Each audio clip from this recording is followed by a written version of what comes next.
விறுவிறுப்பான அரசியல் நிகழ்வுகள் குறித்த ஆய்வுகள், நியாயங்களின் நிறம் மாறாத கூர்மையான விமர்சனங்கள், தீமைகளை சுட்டெரிக்கவும் நல்ல அரசியலை வளர்த்தெடுக்கவும் அறிவார்ந்த விவாதங்கள், இளைய தலைமுறையிடம் விழிப்புணர்வை ஊட்டும் விரிவான வரலாற்று விளக்கங்கள், கலை, இலக்கியம், ஆன்மீகம், பண்பாடுகளை படம் பிடித்து காட்டும் கருத்தோவியங்கள் வாரந்தோறும் உங்கள் தமிழருவி தர்பாரில் அணிவகுக்கும். வேட்பு அல்லது விளைவு கூடாது. வேட்பு அல்லது விளைவு இருக்க வேண்டும், வெறி அல்லது தவிப்பு கூடாது என்கிறார். வேட்கை பத்து என்பதே சங்க இலக்கியத்தில் இருக்கிறது. நீங்கள் இப்பொழுது தமிழ் மொழி செம்மொழி என்றெல்லாம் பேசிக் கொண்டிருக்கிறோம். இந்த நண்பர்களே, 2000 ஆண்டு காலத்திற்கு முன்னால் சங்க இலக்கியத்தை புரட்டினால் அதில் ஒரு பெண் பேசுகிறாள். ஒரு பெண், ஒரு பெரிய கற்றறிந்த ஞானி பேசியதாக அந்த பாடல் இல்லை. ஒரு பெண் பேசுகிறாள். என்ன தெரியுமா? சமூகம் எப்படி இருக்க வேண்டும் என்று அவள் கனவு காணுகிறாள். இன்று படித்தாலும் நான் சிலிர்த்து போகிறேன். இந்த இனத்தில் நான் ஒரு மனிதனாக வந்து பிறப்பதற்கு இறைவன் கொடுத்த வரத்திற்காக நான் நெகிழ்ந்து போகிறேன். 2000 ஆண்டுகளுக்கு முன்னாலே இப்படி ஒரு பண்பாடு தழுவிய, உலக பொதுமை நோக்கிய, தன்னலம் இல்லாமல் சக மனிதர்களை சிந்திக்கிற சிந்தனை வளம், பண்பாட்டு செறிவு வேறெங்கும் காண முடியாது. ஒரு சாதாரண பெண் சொல்கிறாள், அவளுடைய ஆசைகளை சொல்கிறாள். என்ன தெரியுமா? பசி இல்லாகுக, பசி இல்லாகுக, பிணி சேன் நீங்குக, வேந்து பகை தணிக, அறம் நனி சிறக்க அல்லது கெடுக. இதுதான் அவளுடைய வேட்கை என்கிறார். ஒரு சாதாரண பெண், ஒரு சாதாரண குடிமகள், அவளுடைய ஆசை என்ன? பசி இல்லாகுக. பசியற்ற சமூகம் இருக்க வேண்டும். இன்றைக்கு 110 கோடி மக்கள் தம் இந்தியாவிலே இருக்கிறோம். 110 கோடி மக்களில் சுதந்திரம் கிடைத்து 60 ஆண்டுகள் கடந்த பின்னாலும் 30 கோடி மக்களுக்கு இரவு உணவு இல்லையே. இந்த மானுட சமுதாயத்தில் என் சக மனிதர்களில் 30 கோடி பேர் இரவு உணவு இல்லாமல் ஈரத்துணியை வயிற்றிலே கட்டி கொண்டு கிழிந்த பாயிலே படுத்து கிடக்கிறார்களே. பசியற்ற சமூகம் வேண்டும், அதுதான் மிக முக்கியம். காரணம் யோசியுங்கள், பசி இருக்கிற இடத்திலேதான் வன்முறை வளரும். மாவோயிஸ்டுகள் புறப்படுகிறார்கள் என்றால் எதற்காக புறப்படுகிறார்கள்? மாவோயிஸ்டுகள் கையில் ஆயுதம் ஏந்துகிறார்கள் என்றால் ஏன் அந்த ஆயுதத்தை ஏந்துகிறார்கள்? ஆயுதம் ஏந்துபவனுக்கு தெரியாதா? சாவு என்பது எதிரிக்கு மட்டும்தான் வந்து சேரும், நமக்கு இல்லை என்று நினைத்தவன் ஆயுதம் ஏந்துகிறான். ஆயுதம் ஏந்துகிற பொழுதே ஒன்று சாவு எதிரிக்கும் வரலாம் அல்லது தனக்கும் சேரலாம் என்று தானே வருகிறான். தன் ஆயுள் முடிந்து போனாலும் கவலை இல்லை என்ற ஆயுதத்தை ஏன் எடுக்கிறான்? வறுமை எடுக்க வைக்கிறது. வறுமை எடுக்க வைக்கிறது. வறுமை இருக்கிற வரையில் வன்முறை இருக்கும். வன்முறை தவிர்த்த சமூகம் வளம் பெற வேண்டும் என்றால் வறுமையற்ற சமூகம் வளர்ந்தாக வேண்டும். வறுமையற்ற சமூகம் வளர்ந்தாக வேண்டும் என்றால் தன்னலம் துறந்த தலைமை அரசியல் பீடங்களில் அலங்கரிக்க வேண்டும். ஒரு தலைவனாக இருப்பவனுக்கு பல்லாயிரம் கோடி பணம் வந்து குவிகிறது. ஆனால் அந்த தலைவன் எந்த மண்ணை ஆள்கிறானோ அந்த மண்ணிலே இருக்கிற மனிதனுக்கு ஒரு கவலம் சோறு கிடைக்கவில்லை என்றால் ஏன் மாவோயிஸ்டுகள் வரமாட்டார்கள்? எனவே வன்முறை இருக்கக்கூடாது என்றால் சமூகம் பசியற்று இருக்க வேண்டும் என்று 2000 ஆண்டுகளுக்கு முன்னாலே ஒரு பெண் சிந்திக்கிறாள். பசி இல்லாகுக. அடுத்து நீங்கள் பாருங்கள், பசி, பசிக்கு அடுத்து என்ன? பிணி சேன் நீங்குக. நோய் வெகு தூரம் விலகி செல்லட்டும், இந்த மண்ணை விட்டு வெகு தூரம் நோய் விலகி செல்லட்டும். பசி இல்லாகுக, பிணி சேன் நீங்குக, வேந்து பகை தணிக. பகை இருக்கிற இடத்திலேதான் போர் இருக்கும், பூசல் இருக்கும், அழிவு இருக்கும். சங்ககால சமுதாயம் போர் சமுதாயம். அடுதலும் தொலைதலும் புதுவது அன்று என்று பேசிய சமுதாயம். ஒருவனை ஒருவன் எதிர்ப்பதும் ஒருவனை ஒருவன் அழிப்பதும் புதியதல்ல, அது இயற்கை நெறி என்று பேசிய சமூகம் இது. இந்த சமூகத்தில் ஒரு சாதாரண பெண் எழுந்து சொல்கிறாள், வேந்து பகை தணிக, பகையற்ற சமூகம் வர வேண்டும். அடுத்து பாருங்கள், அறம் நனி சிறக்க, அறம் நனி சிறக்க. எவையெல்லாம் மனித குலத்தை மேன்மைப்படுத்துமோ அவைதான் அறம். அறம் என்பது என்ன? பிச்சை போடுவதா அறம்? அறம் என்பது என்ன? மனித குலத்தை மேன்மைப்படுத்தக்கூடிய பண்புகள் அனைத்துக்கும் பெயர்தான் ஒற்றை வார்த்தையில் அறம். தர்மம் என்பது என்ன? சமூகத்தில் எந்த விதமான தீமையையும் கொண்டு வந்து சேர்க்காமல் வாழக்கூடிய வழிக்கு பெயர்தான் தர்மம்.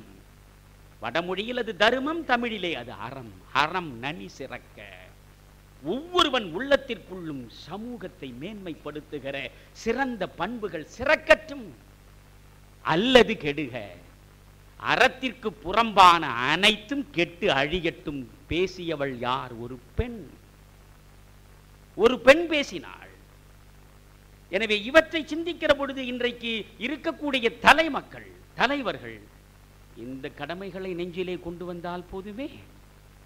சங்க இலக்கியங்கள் முழுவதையும் ஒட்டுமொத்தமாக கரைத்து குடிக்க வேண்டிய அவசியம் இல்லையே. சங்க இலக்கியத்தில் 500 என்கிற ஒரு நூலில் 8 தொகையிலே இருக்கிற ஒரு நூல் அது. அந்த 500 இருக்கக்கூடிய ஒரு பாடல், அந்த ஒரு பாடலில் இந்த பெண் எடுத்து வைக்கிற ஆசைகளை சமூகத்தில் கொண்டு வந்து சேர்த்து விட்டாலே போதுமே. அது போன்ற தலைமை உருவெடுக்க வேண்டும். ஒழுக்கம் தலைவனுக்கு மிக முக்கியமானது. ஒழுக்கம் ஒழுக்கம் என்ற ஒன்று இல்லாமற் போனால் அவன் தலைவனாக இருப்பதற்கு எந்த தகுதியும் இல்லாதவன். அவனுக்கு அறிவு இருக்கலாம், அவனுக்கு 1000 திறமைகள் இருக்கலாம், ஆனால் ஒழுக்கம் என்ற ஒன்று இல்லை என்றால் அவனிடம் எது இல்லை? பாவேந்தர் பாரதிதாசன் ஒரு வரியில் அழகாக சொல்கிறார், ஒழுக்கமிலார் ஏதிருந்தும் இல்லார். பாரதிதாசனுடைய பாடல்களை எல்லாம் படிக்க வேண்டும். ஒரு வரிக்குள்ளேயும் ஒரு சமூகத்தினுடைய ஒட்டுமொத்த சிந்தனைகளையும் கொண்டு வந்து கொட்டி விடுவான். உலகம் உண்ண உன், உடுத்த உடுப்பார். இதை விட அவன் சொல்வான், நான் மட்டும் உண்ண வேண்டும் என்பது அல்லடா வாழ்க்கை. உலகம் உண்ண உன், உடுத்த உடுப்பாய். நீ ஆடை தரிக்கிற பொழுது உன் பக்கத்தில் அரை நிர்வாணமாக ஒருவன் இருக்கலாகாது. நீ விருந்து உண்ணுகிற பொழுது பக்கத்தில் ஒருவன் பசியோடு இருக்கக்கூடாது. நபிகளார் மிக அழகாக சொல்வார், பக்கத்து வீட்டில் ஒருவன் பசித்திருக்க தான் மட்டும் உணவை ஒருவன் ஏற்றான் என்றால் அவனுக்கு சொர்க்கத்தில் இடம் கிடையாது என்று சொல்கிறார் நபிகளார். பக்கத்தில் இருப்பவன், பக்கத்து வீட்டில் இருப்பவன் பசியோடு இருக்கிறான், ஆனால் நான் அறுசுவை உணவுகளை ஏற்கிறேன் என்றால் எனக்கு சொர்க்கம் கிடையாது. 5 வேளை பள்ளிவாசலில் போய் மண்டியிட்டு தொழுதாலும் இறைவன் இறங்க மாட்டான் என்கிறார் பெருமானார். எனவே இவற்றையெல்லாம் யோசிக்கிற பொழுது இங்கே மிக முக்கியமானது ஒழுக்கம் ஒன்று இல்லாமற் போனால் ஏதிருந்தும் இல்லார். இந்த ஒழுக்கம் எப்பொழுது வரும்? மனம் வளமாக இருந்தால்தான் வரும். ஒழுக்கமற்ற சமூகம் தடம் புரண்டு போகும். எனவே ஒழுக்கம் இருக்க வேண்டும் என்றால் மனம் வளமாக இருக்க வேண்டும். அதைத்தான் மன வளக்கலை என்று, உங்கள் மனத்தை வளப்படுத்துவதற்காக அவர் முனைகிறாரே. அவர் இன்னொன்று, எனக்கு அவர் சொன்னதையெல்லாம் உங்களுக்கு ஒரு தலைமை நேர்பட நெறி சார்ந்து ஒரு தலைவன் வாழ்வதற்கு அவன் பிளாட்டோவை படிக்க வேண்டியதில்லை. நீங்கள் பிளாட்டோவினுடைய மாணவன் அரிஸ்டாட்டில் ஏதோ அரசியல் என்றால் நாம் ரொம்ப எளிதாக நினைத்துக் கொண்டிருக்கிறோம்.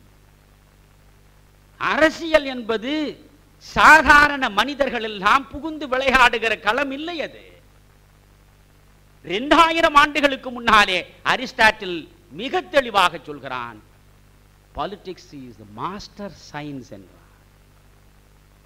politics is the master science. அறிவியலின் உச்சம் அது. அறிவியலின் தலைமை பீடத்தில் இருப்பது அரசியல் என்றார். எனவே அறிவியலின் தலைமை பீடத்தில் இருப்பது அரசியல். இன்றைக்கு அறிவுக்கும் அரசியலுக்கும் பொருத்தமே இல்லை. இந்த நாடு விடுதலை பெற்றது, அனைவருக்கும் வாக்கு உரிமை வழங்கப்படுகிறது என்று நேரு சொல்கிற பொழுது, அரசியல் நிர்ணய சபையில் இந்த முடிவு எடுக்கிற பொழுது, அந்த அரசியல் நிர்ணய சபையின் தலைவராக இருந்தவர்தான் இந்தியாவின் முதல் குடியரசுத் தலைவராக பொறுப்பேற்ற டாக்டர் ராஜேந்திர பிரசாத். அவர் நாடு விடுதலை பெற்றது, அரசமைப்பு சட்டம் அரங்கேறியது. அதற்கு பிறகு பம்பாயில் ஒரு வழக்கறிஞர்கள் கூட்டத்தில் பேசுகிற பொழுது ஒன்று சொன்னார், you only want to count the heads, you want to count only heads, தலைகளை மட்டும் தான் நீங்கள் என்ன விரும்புகிறீர்கள் in democracy, you don't want to know what lies in those heads.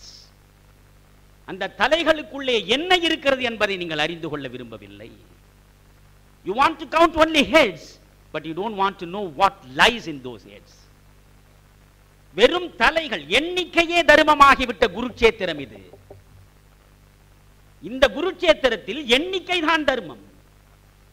அன்று நடந்த குருட்சேத்திரத்தில் தர்மத்தின் பிரதிநிதியாக இருந்த பாண்டவர்கள் 5, அதர்மத்தின் பிரதிநிதிகளாக இருந்த கௌரவர்கள் 100 பேர்.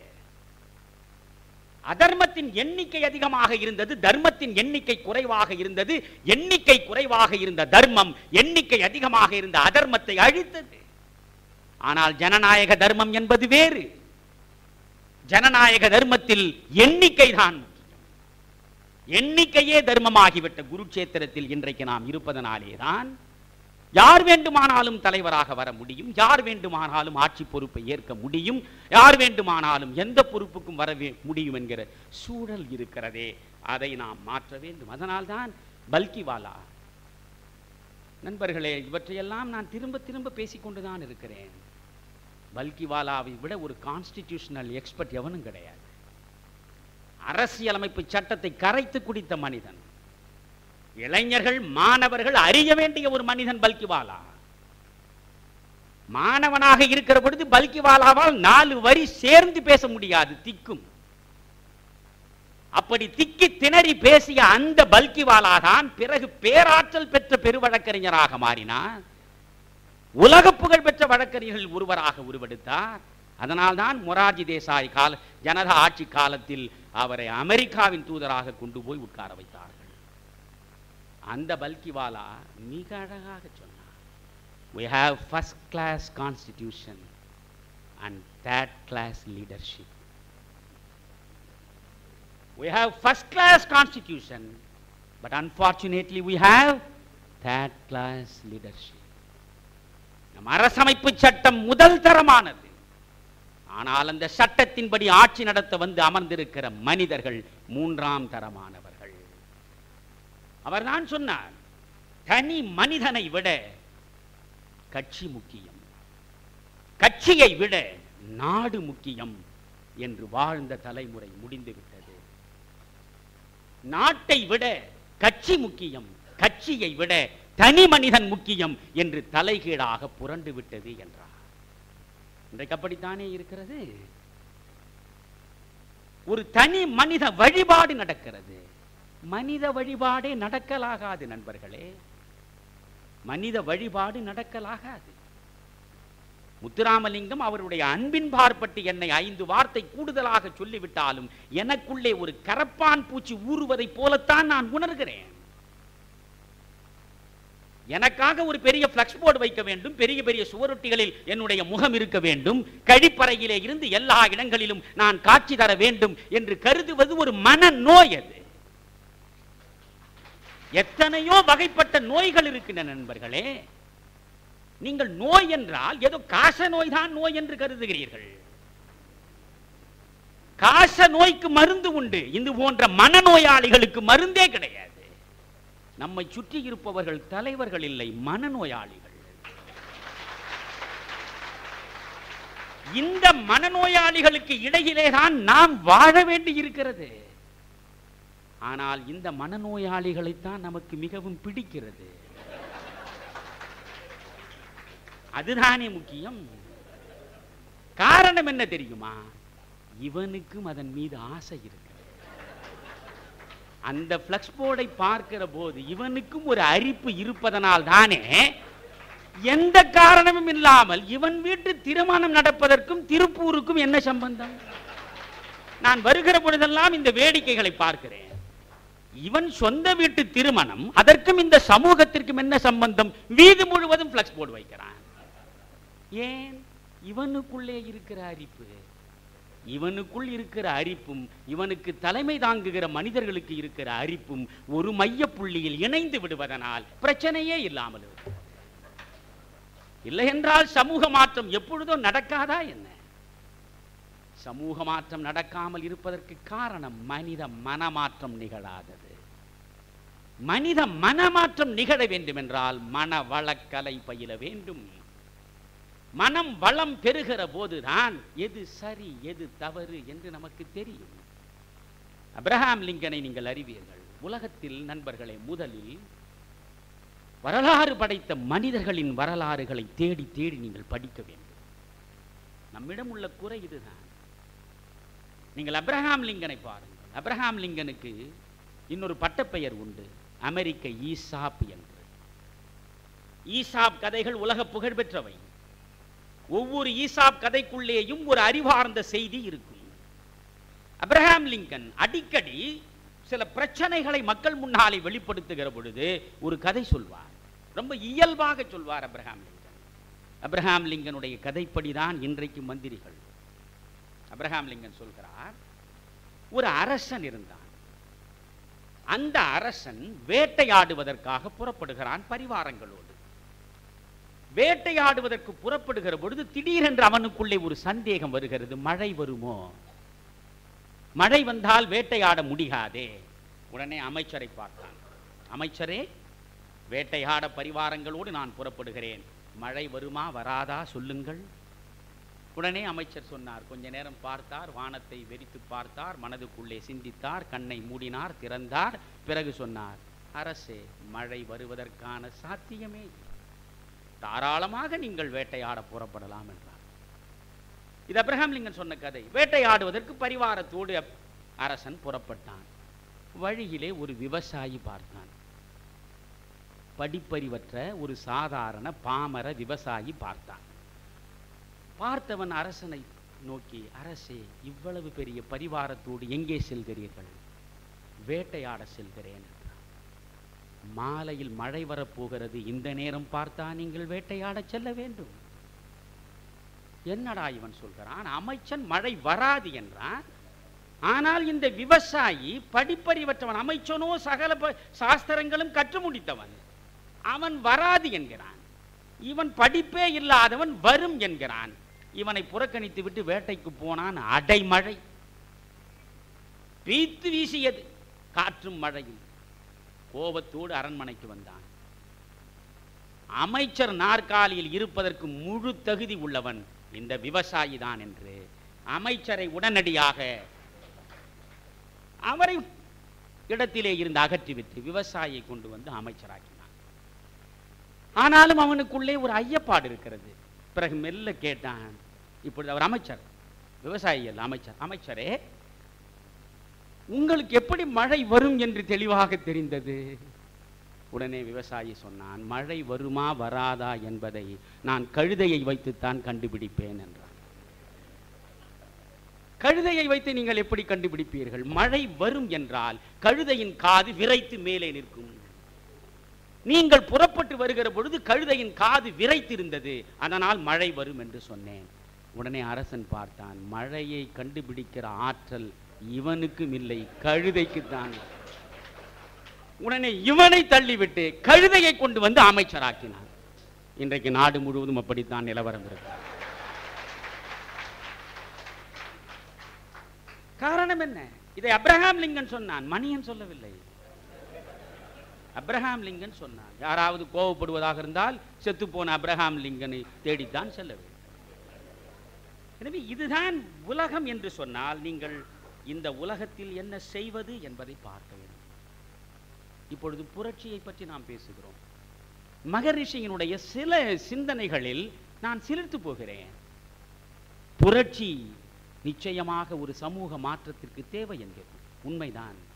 ஆனால் மகரிஷி ஒரு இடத்தில் சொல்கிறார், புரட்சியா திரட்சியா என்றால் திரட்சிதான் முக்கியம். புரட்சியா திரட்சியா? ஒரு தலைமை எதை தேர்ந்தெடுக்க வேண்டும்? புரட்சியை விட்டுவிட்டு திரட்சியை தேர்ந்தெடுக்க வேண்டும் என்றார். அது ஏன் புரட்சியை தள்ளுவது, திரட்சியை தேர்வது? அவர் சொல்கிறார், புரட்சி என்பது போரை வளர்க்கும், ஒருவனுக்கு எதிராக ஒருவனை நிறுத்தும், அதுதானே புரட்சி. ஏழைக்கும் பணக்காரனுக்கும் இடையே புரட்சி நடந்தால் ஏழைக்கு பணக்காரன் எதிரியாகி விடுகிறான். அரசனுக்கும் குடிமக்களுக்கும் புரட்சி என்று நடந்தால் குடிமக்களுக்கும் அரசனும் எதிரியாகி விடுகிறான். எனவே புரட்சி என்பது மனிதர்களை பிரிக்கும், திரட்சி என்பது மனிதர்களை சேர்க்கும் என்றார். நீங்கள் எந்த மாற்றத்தை உருவாக்க வேண்டும் என்றாலும் மனித சமூகத்தை சேர்க்க முயல வேண்டும். சமூகம் ஒன்றுபட வேண்டும். சமூகத்தை ஒன்றுபடுத்துகிற சிந்தனையை எவன் மேற்கொண்டு செயல் வடிவம் கொடுக்கிறானோ அவன்தான் தலைவன் என்று பேசுகிறார். நீங்கள் விவேகானந்தரை பற்றி நான் அடிக்கடி சொல்வதுண்டு. விவேகானந்தர் ஒரு இடத்தில் சொல்கிறார், ரொம்ப ஆச்சரியப்படுகிறேன். நான் பல விஷயங்களை படிக்கிற பொழுதெல்லாம் நண்பர்களே எனக்குள்ளே உலகம் விரிந்து கொண்டே இருக்கிறது. ஒரு 20 ஆண்டுகளுக்கு முன்னாலே இருந்த மனிதன் வேறு, இன்றைக்கு இருக்கிற மனிதன் வேறு. இறையருளால் இன்னும் ஒரு 20 ஆண்டுகள் இருந்தால் இந்த 20 ஆண்டுகளுக்கு பின்னாலே நீங்கள் காணக்கூடிய மனிதன் வேறாக இருப்பான். காரணம், படிக்க படிக்க புதிய புதிய சிந்தனைகள் நெஞ்சுக்குள்ளே பூக்க பூக்க அது தருகிற ஒரு ஞானம், அது தருகிற ஆன்ம விழிப்பு, அதை நீங்கள் அனுபவித்தால் தான் புரியும். அனுபவத்தின் மூலமாக மட்டுமே அறியக்கூடியவை என்று சில இருக்கின்றன, அவற்றை நீங்கள் அனுபவித்தால் தான் புரியும். இங்கே விவேகானந்தரை இந்த நிகழ்ச்சிக்கு வருவதற்காக கொஞ்சம் எடுத்து, எப்பொழுதும் நான் எந்த நிகழ்ச்சிக்கு வருவதாக இருந்தாலும் கொஞ்சம் பாரதியை புரட்டுவேன், விவேகானந்தரை புரட்டுவேன், காந்தியை புரட்டுவேன். அதனால் நான் என் ஆதர்சம் இந்த 3 பேரும் என்று நான் ஜூனியர் விடனில் எழுதினேன். விவேகானந்தரை புரட்டுகிற போது எடுத்து சொல்றேன், எல்லாரும் தலைமை பைத்தியமாக இருக்கிறார், எல்லாரும் தலைவனாக இருக்க வேண்டும் என்கிறான். சமூக வீதியில் நாம் சாதாரணமாக பார்ப்பது தானே, என்ன தலைவரே, என்ன தலைவரே, எப்படி இருக்கிறீர்கள்? இருக்கிறேன் தலைவரே. இவர் அவருக்கு தலைவர், அவர் இவருக்கு தலைவர். எவனும் இவனை தலைவனாக ஏற்கவில்லை என்கிற ஆதங்கம் இவனுக்கு. எவனுமே நம்மை தலைவனாக ஏற்பதற்கான வழியும் கிடையாது, வகையும் கிடையாது. ஆனாலும் தலைவனாக வேண்டும் என்ற ஆசை மட்டும் அலையடிக்கிறது. பார்த்தான், நாம் ஒருவனை தலைவன் என்று சொன்னால் அவன் திரும்ப சொல்லாமலா போக போகிறான். ஏனென்றால் அவனுக்கும் தகுதி கிடையாது என்பது இவனுக்கு தெரியும். தகுதியற்ற ஒருவனை நாம் தலைவன் என்று சொல்லிவிட்டால் தகுதியற்ற நம்மை அவன் நெஞ்சம் நெகிழ்ந்து நம்மை தலைவன் என்று சொல்ல போகிறான். இப்பொழுது தலைவர்கள் எல்லா இடங்களிலும் இருக்கிறார்கள். தொண்டனைத்தான் காணும், தொண்டனைத்தான் தேடி தேடி பார்க்க வேண்டியிருக்கிறது. விவேகானந்தர் சொன்னதைத்தான் சொல்கிறேன், உலகத்தில் எந்த நாட்டிற்கும் இல்லாத தேசிய விரதங்கள் இந்த நாட்டிற்கு மட்டும்தான் உண்டு. விரதம் என்கிறான் விவேகானந்தர். நீங்கள் எத்தனையோ விரதங்களை பார்க்கிறோம், நாம் உண்ணாவிரதம் இருக்கிறோம், எந்தெந்த விரதங்களோ இருக்கிறோம். ஆனால் விவேகானந்தர் தேசிய விரதம் என்று பேசுகிறான்.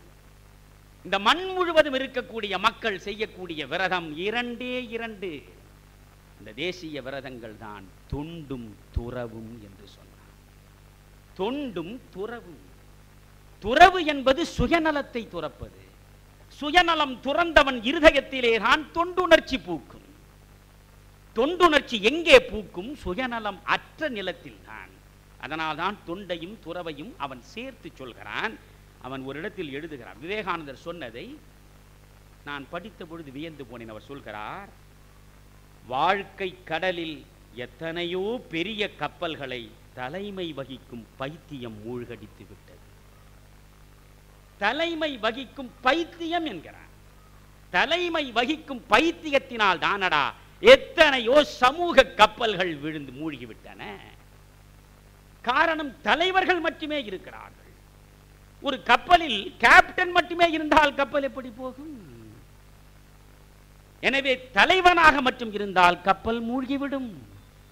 கப்பல் ஒழுங்காக கரை சேர வேண்டும் என்றால், நினைத்த இலக்கு நோக்கி கப்பல் போக வேண்டும் என்றால் என்ன வேண்டும்? பணியாட்கள் வேண்டும் அல்லவா? அதனால் அவர் சொல்கிறார், தலைமை வேண்டாம், ஊழியனாக இருங்கள், ஊழியனாக இருங்கள், அடுத்தவனுக்கு உதவி செய்கிற ஊழியனாக இருங்கள். ஒரு தலைவனுக்கு என்ன வேண்டும்? விவேகானந்தர் சொன்னார், மரணம் நேரினும் சுயநலம் கருதாத மனம் வேண்டும். மரணம் நேரினும் சுயநலம் கருதாத மனம் வேண்டும். தொண்டினை மறக்காத மனம் வேண்டும். இது விவேகானந்தர் சொல்வது. நான் பிறகு பாரதியாரை எடுத்து பார்க்கிறேன். பாரதி சொல்கிறான், பாரதியை பற்றி நான் பல இடங்களில் சொல்லுவேன். பாரதியின் கவிதைகளை மட்டும் படித்துவிட்டு நான் பாரதியை கண்டுவிட்டேன் என்று சொன்னால் நீங்கள் கண்டது பாரதியே கிடையாது. பாரதியின் முழுமையான விஸ்வரூப தரிசனத்தை எவனாவது கண்டு மகிழ வேண்டும் என்றால் பாரதியின் பேனா பிரசவித்த உரைநடைக்குள்ளே நீங்கள் சென்று பார்க்க வேண்டும். எத்தனை விசாலமான அறிவு அவனுக்கு இருந்திருக்கிறது. 1904 அவன் பேனா எடுத்து எழுதுகிறான்.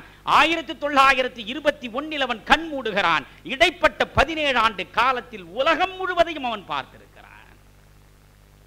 அத்தனை செய்திகளையும் செய்யுளில் கவிதையில் கொண்டு வந்து சேர்க்க முடியாது என்பதனால் உரைநடையிலே உலவ வைத்திருக்கிறான், பாமரன் அறிந்து கொள்வதற்காக.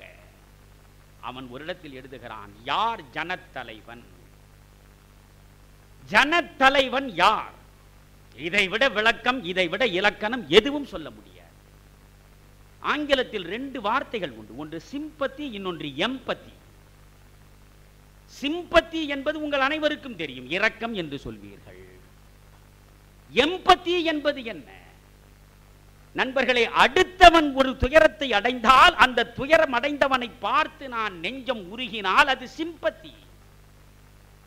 அடுத்தவன் அடிபட்டு வீழ்ந்து கிடந்தால், அவன் உடலில் இருந்து ரத்தம் வழிந்தால், வீழ்ந்து கிடப்பது எவனோ ஒருவன் இல்லை, ரத்தம் வழிவது எவனோ ஒருவனுடைய உடலில் இல்லை, வீழ்ந்து கிடப்பவன் நான், ரத்தம் வழிவது என் உடலில் என்று அவனாகவே மாறிவிடுகிற அதற்கு பெயர்தான் எம்பத்தி. ஒரு தலைவனாக இருப்பவனுக்கு சிம்பத்தி முக்கியம் இல்லை, எம்பத்தி முக்கியம். இந்த மண்ணில் கோடானு கோடி மக்களுக்கு உடை இல்லை என்றால் இவன் உடையில்லாதது போல் நினைக்க வேண்டும்.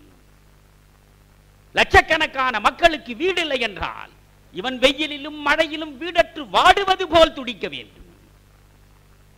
கோடிக்கணக்கான மக்களுக்கு இரவு உணவு இல்லை என்றால் இவன் உண்பதற்கு உணவே இல்லாமல் பசியால் இவன் நெருப்பில் வெம்மையில் வாடுவது போல் உணர வேண்டும். ஒரு துயரத்தை பார்த்து இறங்குவது ஒரு நல்ல குணம். அந்த துயர் உருகிற மனிதனாகவே தன்னை நினைந்து அந்த துயரத்தை துடைப்பதற்கு தவிக்கிற துடிக்கிற பெருங்குணம் தான் எம்பத்தி. அந்த குணம் நமக்கு வர வேண்டும் என்பதைத்தான் பாரதி ஜனத்தலைவனுக்கு சொல்கிறான். எவன் ஒருவன் தன் உயிர் போலே பிறன் உயிர் தன்னையும் கணித்தல் என்று கவிதையிலே சொல்வான். அவன் என் உயிர் வேறு பிறன் உயிர் வேறு என்பது அல்ல. தன் உயிர் போலே பிறன் உயிர் தன்னையும் கணித்தல் என்று பேசுகிற அந்த பாரதி உரைநடையில் சொல்கிற பொழுது சொல்கிறான், என் கண் முன்னால் ஒருவன் துயருற்று கிடக்கிற பொழுது அந்த துயருற்று கிடப்பவன் வேறு எவனோ என்று சிந்திக்காமல் அது நான் தான் என்று நினைந்து அந்த துயரத்தை துடைப்பதற்கு இரவும் பகலும் சிந்தித்து சிந்தித்து அதை துடைத்தெறிவதற்காக தன்னை முனைப்பாக ஈடுபடுத்திக் கொள்கிற நெஞ்சம் எவனுக்கு இருக்கிறதோ அவன்தானடா ஜனத்தலைவன் என்று சொன்னார். அதுபோன்ற தலைவர்கள் இன்றைக்கு இருக்கிறார்களா என்பதை நாம் நினைந்து பார்க்க வேண்டும். கோடி கோடியாக சேர்ப்பதல்ல. அரசியல் என்பதும் பொது வாழ்க்கை என்பதும் புனிதமானது, மிக மிக புனிதமானது. மக்கள் அனைவருடைய துயரத்தையும் துடைப்பதற்கு ஒரு மனிதனுக்கு வாய்ப்பு கிடைக்கிறது என்றால் அது எப்படிப்பட்ட வரம்! ஒரு முதல்வராகவோ ஒரு பிரதமராகவோ வந்து உட்கார முடிகிறது என்றால் அது மண்ணில் வாய்த்த வரம். ஒரு சாதாரண மனிதனால் சக மனிதனின் துயரத்தை துடைப்பதற்கு முடியும். ஆனால் சமூகத்தின் ஒட்டுமொத்த கண்ணீரையும் துடைக்க எந்த தனி மனிதனாலும் முடியாது. அப்படி சமூகத்தின் ஒட்டுமொத்த கண்ணீரையும் துடைக்கக்கூடிய இடம்தான் அந்த நாற்காலி. அந்த நாற்காலி ஒருவனுக்கு வந்து வாய்க்கிறது என்றால் அது இந்த மண்ணில் கிடைத்த மகத்தான வரம் இல்லையா? அந்த வரத்தை வாங்கி கொண்டிருக்கிற மனிதர்கள் சாபங்களை மட்டுமே சமூகத்திற்கு தந்து கொண்டிருக்கிறார்கள் என்பதுதான் மிக முக்கியமானது. பொது வாழ்க்கையில் ஓசிமின்னை பற்றி நான் சொல்கிறேன். ஓசிமின்னை பற்றி, ஓசிமினுடைய வாழ்க்கை வரலாற்றை தேடி படித்தால் தெரியும். நண்பர்களே, தியாகம் என்பது எது என்றே புரியாத மனிதர்கள் உள்ள மண் இது. எது என்றே புரியாது. ஆனால் தியாகம் என்பதை உச்சம் வரை சென்று செய்தவர்கள் நான் தியாகி என்று ஒரு நாளும் சொன்னதும் கிடையாது. ஒரு நாளும் சொன்னது கிடையாது. 27 ஆண்டு காலம் கருப்பர்களின் விடுதலைக்காக காராக்கரகத்தின் கம்பிகளை தழுவி இளைஞனாக சென்றவன் கிழவனாக வெளியே வந்தானே நெல்சன் மண்டேலா. தன் தியாகம் குறித்து என்றாவது ஒரு வார்த்தை ஒரு நாள் அவன் பேசியதாக நீங்கள் சொல்ல முடியுமா? ஒரே நாள், ஒரு மேடையில் ஒரு வார்த்தை, இந்த கருப்பர்களுக்காக 27 ஆண்டு காலம் நான் இருந்தேன், சொல்ல முடியுமா? ஒரு நாளும் அவன் சொன்னது கிடையாது. ஒரு வீடு கூட இல்லாமல், ஒரு சொத்தும் இல்லாமல், ஒரு வாடகை வீட்டில் வசித்தேன், இருந்த வாடகை வீட்டையும் காலி செய்ய வேண்டும் என்று வீட்டுரிமையாளன் சொன்னான். அதை கேட்டு என்னுடைய மகள் மாடியிலே இருந்து விழுந்து என் மருமகள் தற்கொலை செய்து கொண்டாள் என்று மொரார்ஜி தேசாய் என்றாவது சொல்லி நீங்கள் கேட்டிருக்கிறீர்களா? பம்பாய் மாகாணத்தின் முதலமைச்சராக இருந்தேன் நான். இந்த குஜராத்தும் மராட்டியமும் சேர்ந்த பம்பாய் பிரசிடென்சியின் முதலமைச்சராக இருந்தேன். என் மகள் இந்து, அவள் மருத்துவ கல்வியை படித்தாள், MBBS இறுதி தேர்வில் மிகச்சிறந்த முறையில் எழுதினாள். ஆனால் ஒரு தேர்வு தாளில் மதிப்பெண் குறைவாக இருந்தது என்று சொல்லி அவளுக்கு தேர்வு தரவில்லை. அவள் என்னை வந்து பார்த்தாள். என் தோழிகள் அனைவரும் சொல்கிறார்கள், சிறப்பாக எழுதிய நீ தோற்பதற்கு வாய்ப்பே கிடையாது, திருத்திய ஆசிரியர் அந்த மதிப்பெண்களை கூட்டுவதிலே தவறிழைத்திருக்கலாம். எனவே ரீவால்யூவேஷனுக்காக, திரும்ப மறுமதிப்பீட்டுக்காக பல்கலைக்கழகத்தில் அதற்கு அனுமதி உண்டப்படுது. அதற்கு விண்ணப்பிக்க வேண்டும் என்று சொல்கிறார்கள். நான் விண்ணப்பிக்கட்டுமா என்று மகள் கேட்டாள். அந்த மனிதன் சொன்னான், மகளே, நீ மிகச்சிறப்பாக எழுதியிருப்பாய் என்பது எனக்கு தெரியும். ஒரு ஆசிரியன் தற்செயலாக நிகழ்த்திவிட்ட தவறுதல் காரணமாக நீ தோற்றிருக்கிறாய், புரிகிறது எனக்கு. ஆனால் மறுமதிப்பீட்டுக்கு நீ சென்று உன்னுடைய தேர்வுத்தாள் மறுமதிப்பீடு செய்யப்பட்டு அந்த குறை தீர்க்கப்பட்டு நீ வெற்றி அடைந்ததாக சொன்னாலும் ஒரு முதலமைச்சர் தன்னுடைய அதிகாரத்தை பயன்படுத்தி இந்த வெற்றியை உனக்கு தேடி தந்ததாக சமூகம் சொல்லும். மகளே, Caesar's wife should be beyond all reasonable doubts. எல்லா சந்தேகங்களுக்கும் அப்பாற்பட்டவனாக இருப்பவன் தான் சீசராக இருக்க வேண்டும், ஆள்பவனாக இருக்க வேண்டும். எனவே அன்பு கூர்ந்து அடுத்த முறை நீ தேர்வெழுது என்று சொன்ன காரணத்திற்காக அரை கதவை மூடிக்கொண்டு உள்ளே சென்ற ஒரே மகள் இந்து தற்கொலை செய்து கொண்டாளே. தன்னுடைய அற வாழ்வுக்கு தன் மகளையே பலி கொடுத்தாரே மொரார்ஜி தேசாய். எங்காவது சொன்னதுண்டா? எந்த மேடைகளாவது சொல்லி நீங்கள் கேட்டிருக்கிறீர்களா? மொரார்ஜி தேசாயின் வாழ்வில் நிகழ்ந்த சம்பவங்களை பார்த்து எழுதிய பயோகிராபி, ஆட்டோபயோகிராபி அல்ல, அடுத்தவன் எழுதியதை படித்துத்தான் என்னை போன்றவர்கள் அறிய முடிந்தது. தியாகம் என்பது என்ன? ஓசிமின்னை படித்து பாருங்கள். நீங்கள் வியட்நாமை விட அடுத்து அடுத்து அடுத்து மனித படுகொலை நிகழ்ந்த ஒரு நாடு உண்டா? 1858 பிரெஞ்சு பேரரசன் நெப்போலியன் அனுப்பி வைத்த கப்பல் படை இந்த வியட்நாமை வந்து ஆக்கிரமித்த காலம் தொட்டு 1950கள் வரை இடைவிடாமல் நடந்த பல்வேறு பிரெஞ்சு ஆதிக்கம், ஜப்பானிய ஆதிக்கத்தை எதிர்த்து போரிட்டு எத்தனை ஆயிரம் பேர் மாண்டார்கள், லட்சக்கணக்கிலே மாண்டார்கள். யார் ஓசிமின்? ஒரு சாதாரண விவசாயி குடும்பத்திலே பிறந்தவன். கல்லூரியில் படிக்கிற பொழுது அவனுடைய கண்ணை திறந்தது எது தெரியுமா? நான் கூட ஜூனியர் விடனில் கட்டுரைகளாக எழுதி முடித்தேன். என்னிடம் பல நண்பர்கள் தொலைபேசியில் தொடர்பு கொண்டு பேசினார்கள். அற்புதமாக எழுதியிருக்கிறீர்கள், அழகாக சொல்லி இருக்கிறீர்கள். அதல்ல முக்கியம். ஒரு வால்டேரும் ஒரு ரூசோவும் எழுதுவான், அவ்வளவுதான் அவன் வேலை. வால்டேரும் ரூசோவும் பேனா பிடித்து எழுதிய பிறகு துப்பாக்கி தூக்கி கொண்டு புரட்சி நடத்த புறப்பட்டதில்லை. வால்டேர் எழுதியதையும் ரூசோ எழுதியதையும் படித்தவன் புறப்பட்டான். படித்தவன் துப்பாக்கி தூக்கினான், புரட்சி வெடித்தது. ஆனால் இங்கே இருக்கிற தமிழன் படிப்பான், ரசிப்பான், சுவைப்பான், அவ்வளவுதான். அவ்வளவுதான். நீங்க நன்றாக பேசினீர்கள் என்பான் நான் போகிற பொழுது. இந்த பேச்சு எத்தனை பேரை பாதிக்கிறது, அதுதான் முக்கியம். ஆனால் தான் முத்துராமலிங்கத்தோடு நான் நண்பர்களோடு பேசிக் கொண்டிருக்கிற பொழுதும் சொன்னேன், நான் பேசுவதை குறைத்து விட்டேன். இப்பொழுது மாதத்திற்கு 2 நாள் தான் பேசுகிறேன். அடுத்து கொஞ்ச காலம் போனது மாதத்திற்கு 1 நாள் தான் பேசுவேன். அதற்கு பிறகு பேச மாட்டேன். பேசி பயனில்லை. கூட்டத்தில் கூடி நின்று கூவி பிதற்றலன்றி நாட்டத்தில் கொள்ளாரடி கிளியே நாளில் மறப்பாரடி என்றான் பாரதி. பேசி பயன் என்ன என்று நொந்து போனான் பாரதி. பாடி பயன் என்ன என்று பரிதவித்தவன் பாரதி. சொந்த சகோதரர்கள் துன்பத்தில் சாதல் கண்டும் சிந்தை இறங்காரடி கிளியே செம்மை மறந்தாரடி என்று சொன்னவன் பாரதி. ராமேஸ்வரத்திலே இருந்து ஒரு கல்லை வீசி எறிந்தால் அது ஈழத்திலே போய்விடும். 20 கிலோமீட்டர் இடைவெளி மட்டும்தான். 20 கிலோமீட்டருக்கு அப்பாலே இருக்கக்கூடிய என் தமிழன், என் சொந்தம், என் ரத்தம், என் தொப்புள் கொடி உறவு, ஒரே நாளில் முள்ளிவாய்க்காலில் 20,000ற்கு மேற்பட்டவர்கள் கொலை செய்யப்பட்டார்களே, நாம் என்ன செய்தோம்? என்னுடைய மனைவியை என் கண் முன்னாலே ஒருவன் வன்புணர்ச்சி செய்தால் நான் பார்த்துக் கொண்டிருப்பேனா? என் சகோதரியை ஒருவன் கரம் பிடித்து என் கண் முன்னாலே இழுத்தால் நான் பார்த்துக் கொண்டிருப்பேனா? என் தாயையும் தந்தையையும் ஒருவன் வெட்டி வீழ்த்தினால் நான் பார்த்துக் கொண்டிருப்பேனா? அப்படி பார்த்தால் நான் பதர் அல்லவா? நான் மனிதனா?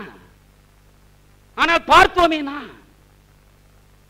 பல்லாயிரக்கணக்கான தமிழ் பெண்கள் வன்புணர்ச்சிக்கு ஆளானார்களே, பார்த்தோமே. 3 லட்சம் பேர் வதை முகாமில் முள்வேலியில் முள் கம்பிகளுக்கு இடையே. இன்றைக்கும் நான் யோசிக்கிறேனே, சில படங்கள் என்னை சாகும் வரை என் நெஞ்சிலிருந்து மறக்காதே, என் நினைவிலிருந்து அகலாதே. செத்து கிடக்கிறாள் போர்க்களத்தில். அவள் என்ன புலியா? அவள் போராளியா? அவள் தீவிரவாதியா? அவள் பயங்கரவாதியா? ஒரு பெண் செத்து கிடக்கிறாள் மகளே. நண்பர்களே, அவளுடைய மார்பகத்தில் ஒரு மார்பில் பால் அருந்துவதற்கு ஒரு சின்ன குழந்தை இருக்கிறது. அவள் செத்து கிடக்கிறாள். தன் தாய் செத்து கிடக்கிறாள் என்று தெரியாமல் முலை சுவைப்பதற்கு முயலுகிறது ஒரு குழந்தை. இன்னொரு குழந்தை மடியில் பிணமாக கிடக்கிறது. பார்க்கவில்லையா நாம் அதை? நம் வீட்டில் அப்படி ஒரு நிகழ்வு நடந்தால் நம் நெஞ்சம் அதை ஏற்குமா? சக மனிதன், நான் சக இனம் என்று கூட சொல்லவில்லை. சிங்களனுக்கு இப்படி நேர்ந்தாலும் நான் துயரப்படுவேன். ஒரு சிங்கள பெண்ணுக்கு இப்படி நேர்ந்தாலும் நான் கவலைப்படுவேன். மனிதம் மனிதம். 3 லட்சம் பேர் வதை முகாம்களில் உள் கம்பிகளுக்கு இடையே ஆடு மாடுகளை போல் நடத்தப்பட்டார்களே, உலகத்தின் மனசாட்சி எங்கே போனது? இன்றைக்கு உலகத்தினுடைய நெருக்கடிக்கு உள்ளாகி 2 லட்சத்திற்கு மேற்பட்டவர்கள் வெளியே வந்து விட்டார்கள் என்று சொல்கிறான் ராஜபக்சே. வெளியே வந்த 2 லட்சம் பேரும் சொந்த இடத்தை தேடி போனால் எந்த இடமும் காணுமே. இருந்த இடம் அனைத்தும் சிங்களனிடம் இருக்கிறது. நிலம் பறி போனது, வீடு பறி போனது, வாழ்க்கை பறி போனது. பிச்சையே எடுக்காத இடம் யாழ்ப்பாணம், பிச்சைக்காரனே இல்லாத இடம் யாழ்ப்பாணம். இன்றைக்கு யாழ்ப்பாணமே பிச்சைக்கார வீதியாகிவிட்டதே. மரத்தடியிலே உட்கார்ந்து கொண்டு இந்த ராஜபக்சே அரசு எங்காவது 1 கிலோ அரிசி கொடுக்குமா என்று பார்த்து கொண்டிருக்கிறானே தமிழன். எவ்வளவு அவலங்கள் அங்கே நடந்து முடிந்தன. இவற்றையெல்லாம் நாம் பார்த்து கொண்டுதானே இருந்தோம். நம் உதிரம் துடிக்கவில்லையே. 6.5 கோடி தமிழர்களில் எத்தனை பேர் நாம் உதிரம் துடித்தோம்? அந்த ராஜபக்சே வருகிறார். இந்திய அரசு ரத்தன கம்பள விரிப்பு போட்டு குடியரசுத் தலைவர் மாளிகையில் விருந்து வைக்கிறது என்றால், தமிழனே, உன் சுயமரியாதை சுடப்படவில்லையா? அவ்வளவு கேவலப்பட்டு போனதா இந்த இனம்? ஆனால் நாம் நம்முடைய பழங்கால பெருமையை பேசிக் கொண்டிருக்கிறோம். 450 கோடி ரூபாய் செலவழித்து 450 கோடி ரூபாய் மக்கள் வரி பணத்தை செலவழித்து நம்முடைய பழங்கால பெருமையை பேசுகிறோம். இந்த பழங்கால பெருமையை பேசுகிற மனிதர்கள் பக்கத்தில் இருக்கக்கூடிய சக மனிதனின் துயர் துடைக்க நாம் என்ன செய்வோம்? யோசியுங்கள். இதைத்தான் நண்பர்களை நான் பேச விரும்புகிறேன். இதைத்தான் நான் எழுத விரும்புகிறேன். ஆன்மீகம் என்பது என்ன? ஆன்மீகத்திற்கு எவனெவனோ என்னென்னமோ விளக்கம் கொடுத்திருக்கிறான். ஆனால் விவேகானந்தர் சொன்னார், ஆன்மீகம் எது தெரியுமா? தரித்திர தேவோ பவ என்று சொல்பவன் தானடா ஆன்மீகவாதி.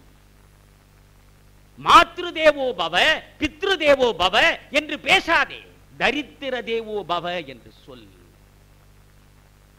ஏழை என்ற ஒருவன் இருந்தால் அவனுக்கு உணவு கொடுக்க முயல். உன் ஆன்மாவும் அவன் ஆன்மாவும் ஒன்று என்று யோசி. மகரிஷி சொல்கிறார். ரொம்ப அழகான டெபினிஷன் அது, ரொம்ப அழகான விளக்கம் அது. எது ஆன்மீகம்? மகரிஷி ஒரு வரியில் சொல்கிறார், இறை வழிபாடும் உயிர் வழிபாடும் கலந்ததற்கு பெயர்தான் ஆன்மீகம். வெறும் இறை வழிபாடு நடத்துபவன் ஆன்மீகவாதி என்ற தவறான புரிதல் நமக்கு இருக்கிறதே. இறை வழிபாடோடு நீ நின்றால் ஆன்மீகவாதி இல்லை. உயிர் வழிபாடு வேண்டும், பிற உயிர்களை வழிபட வேண்டும் என்று சொல்கிறான். நாம் பிற உயிர்களை நேசிக்க கூட நெஞ்சமில்லாதவர்களாக இருக்கிறோம். இந்த ஹொசிமின் வாழ்க்கை வரலாற்றை சொல்வதென்றால் அது பெரிய வரலாறு.